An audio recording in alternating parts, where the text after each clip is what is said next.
Joining us now, trial attorney Cannon Kearney. He is in New York City, and criminal defense attorney April Preyar. She's in Chicago. Good morning to both of you. Cannon, Good morning, Ted. the jury is watching this interview where the defendant is going into details about, how, you might be finding a little blood in the house. Don't be alarmed. It's my toe that I cut. And then, oh, yes, my dad scratches his psoriasis until it gushes. And the jury's watching all this, knowing the whole story. They're watching him lie. How important, how impactful is that for the state? Well, good morning, Ted. I would like to start off by saying we do not know that the defendant is lying.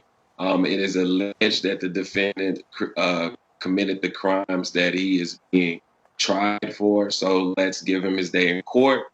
But with that said, the story is looking really good for the prosecution. Not only is it a story, now they're getting more hard facts. They're able to put the defendant at the place where at least the father's remains were found by an eyewitness. So things are starting to come around for the prosecution to show that he truly is the person who murdered and dismembered his family member.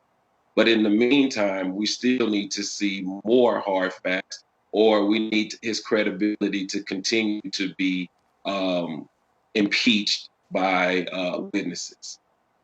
April, the defendant appears to be lying, and when you add it to the opening statements about the lies that he was telling everybody before his parents' death, I'm going to school, I've got this great job, I'm headed off to SpaceX, all of that we're expecting through the state's case will be debunked. So how then does it affect a juror watching an interview like that, where he's going into detail and appears to be lying? So yes, of course, he's cloaked in the presumption of innocence. We understand that that's a principle of the Constitution. However, he appears to be lying. He appears to be a liar. And like you said, not only is he on video with this very elaborate story about why there would be droplets of blood and how his mother's nose would bleed sometimes and how his dad would scratch until he bled.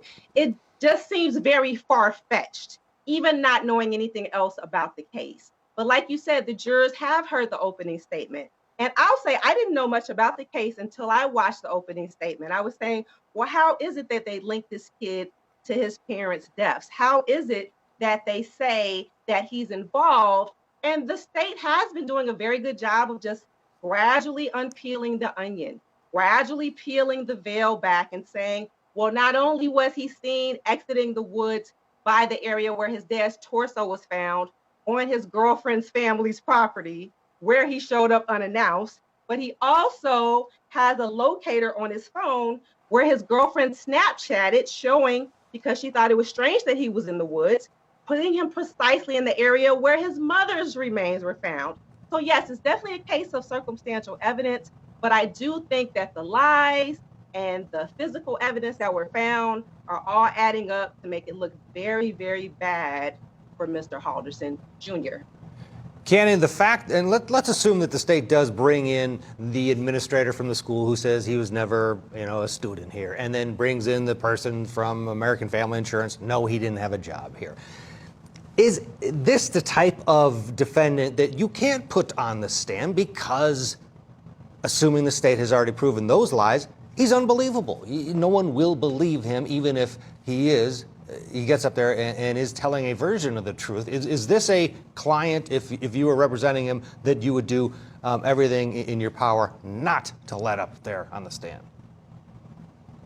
You are correct. He is a defendant that I would not believe should go before the jury. It would just be too many opportunities for the prosecution to cross him and say, isn't it true that you lied on this, or isn't it true that you lied on that?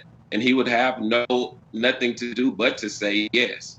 So I do believe that it would be in the defense's best interest to leave him off of the stand. I will wait and see that. Of course, still a long way to go. We're expecting that the state's case will last the better part, if not all of this week, and the case will spill into the following week.